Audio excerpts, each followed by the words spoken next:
It wasn't a trade war. It wasn't a diplomatic standoff. It wasn't even a sudden shift in manufacturing capability. It was the structural unwinding of the global dollar standard.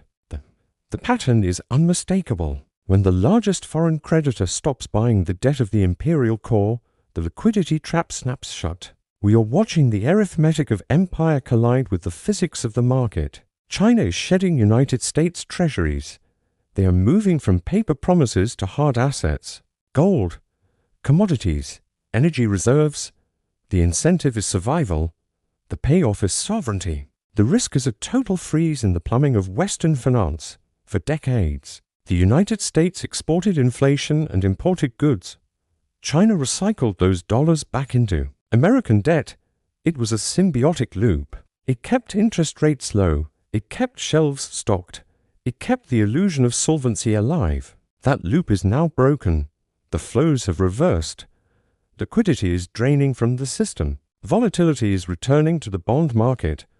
Banks are tightening standards. The era of easy money is mathematically over.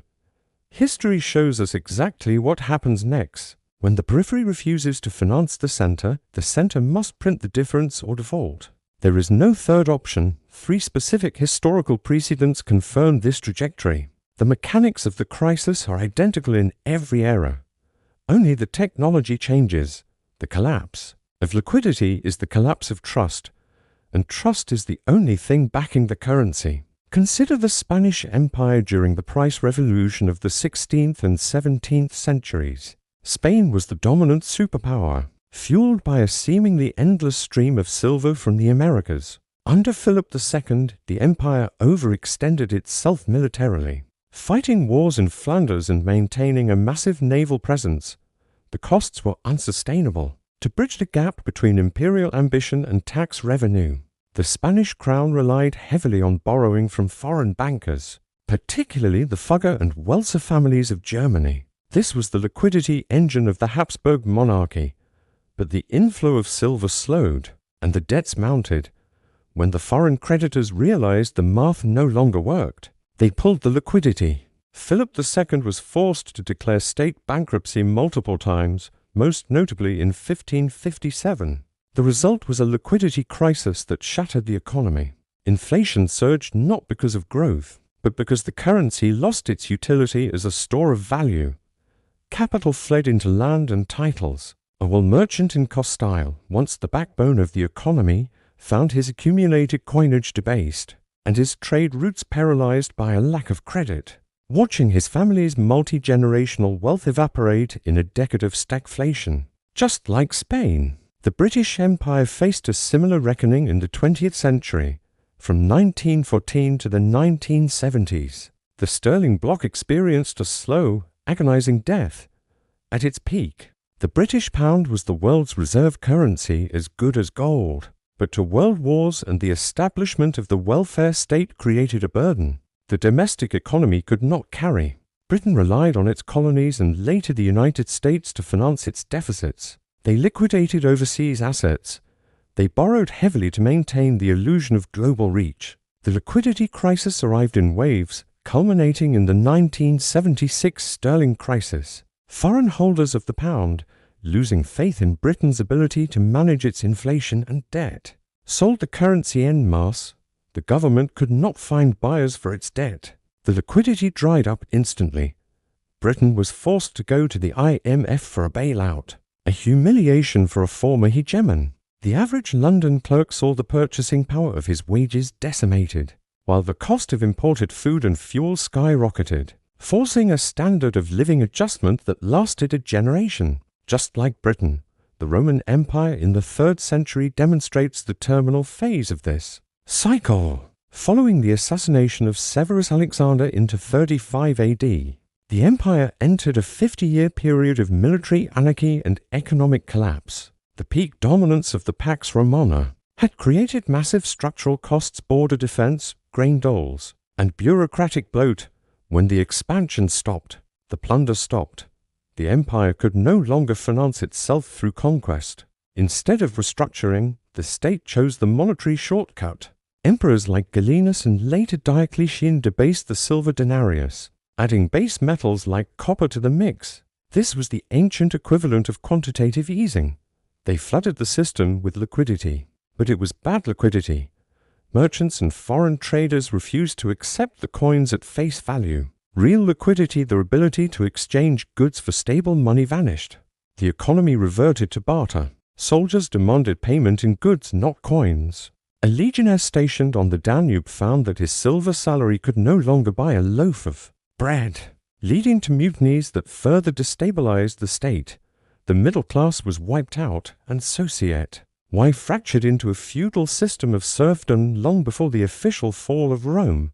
The pattern repeats in 7 distinct stages. Stage 1 is the accumulation of exorbitant privilege, where the dominant power dictates the terms of trade. Stage 2 is overextension, where military and social obligations outpace economic productivity. Stage 3 is the reliance on deficit financing, covering the gap with IOUs issued to foreign trading partners. Stage 4 is the weaponization of the currency, using financial dominance to enforce political goals, which alerts creditors to the risk of holding the debt. Stage 5 is the creditor strike, the phase we are entering now, where major foreign holders like China stop recycling their surplus into the imperial debt market. Stage 6 is domestic monetization, where the central bank becomes the buyer of last resort, replacing foreign capital with printed currency, triggering severe inflation. Stage 7 is the reset, a complete restructuring of the currency and the dissolution of the old debt liabilities. Just like Rome, the United States is currently navigating the transition from Stage 5 to Stage 6.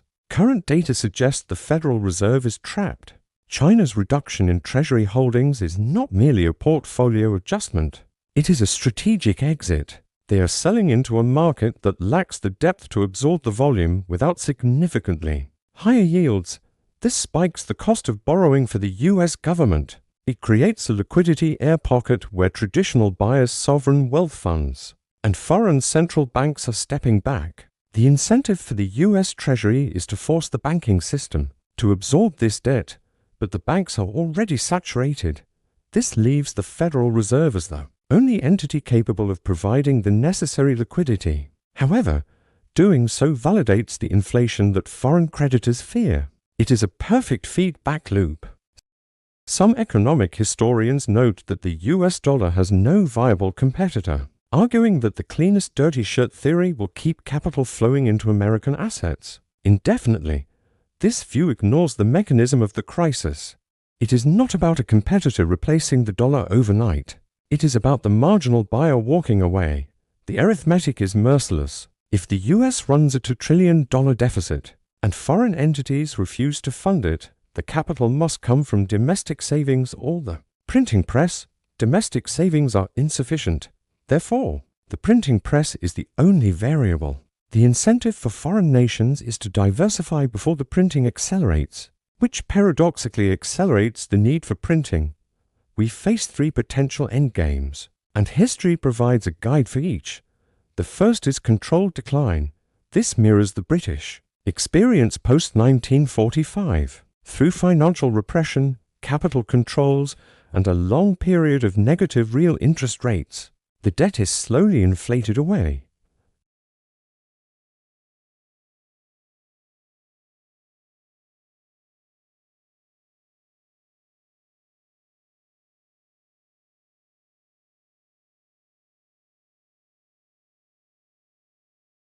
The refusal to address structural deficits leads to a sudden loss of confidence.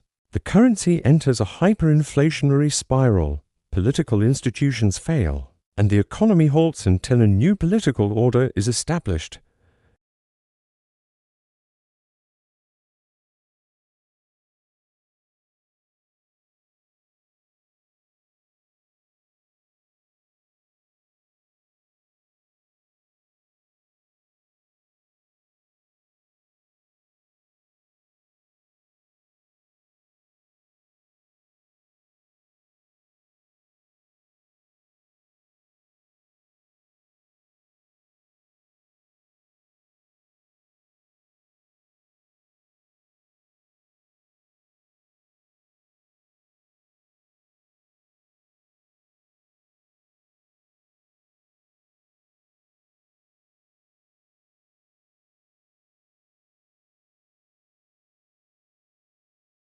build resilience in your local supply chains.